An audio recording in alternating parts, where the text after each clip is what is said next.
Myles Garrett, who is easily one of the best players in the history of the Cleveland Browns, is requesting a trade from Cleveland to pursue a Super Bowl win elsewhere.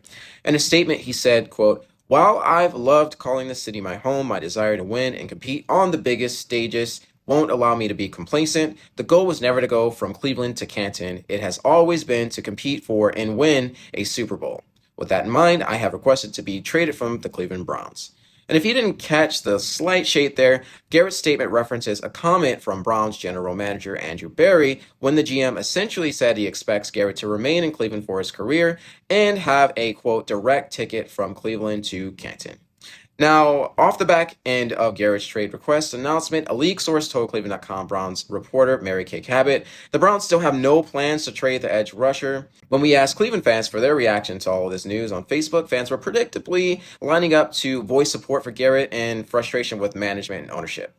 A comment with 138 reactions reads, "He is the architect of his life, and it's his choice on where he wants to play. Myles gave Cleveland his all, and he owes us nothing." Many comments also seem to be tying frustrations with management's handling of the Deshaun Watson situation into the mix.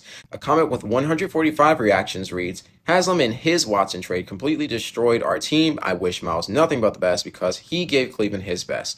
I will always follow him. The Browns have destroyed their loyal fan base." And one comment with 106 reactions simply states, "Watson trade destroyed the Browns." And on that note, Cleveland.com sports columnist Terry Pluto gave his breakdown of the salary cap problems related to Watson and QB uncertainty that are likely influencing management's resistance against a potential Garrett trade. Cleveland.com sports columnist Jimmy Watkins also points out in his column that contract restrictions don't leave Myles Garrett much leverage, writing, "The Browns had better trade Garrett or else what? He's under contract through 2026 and can be franchise tagged up to 3 times afterward. The risk of losing Garrett for nothing does not exist until at least 2027, his theoretical tag year, and that's assuming they'd only tag him once." Despite how unlikely it seems for Garrett to be traded anytime soon, the majority of our Facebook audience, who participated in our poll at least, seem to believe Garrett will be traded, with 543 people indicating he's played his last game here and 143 indicating he has not.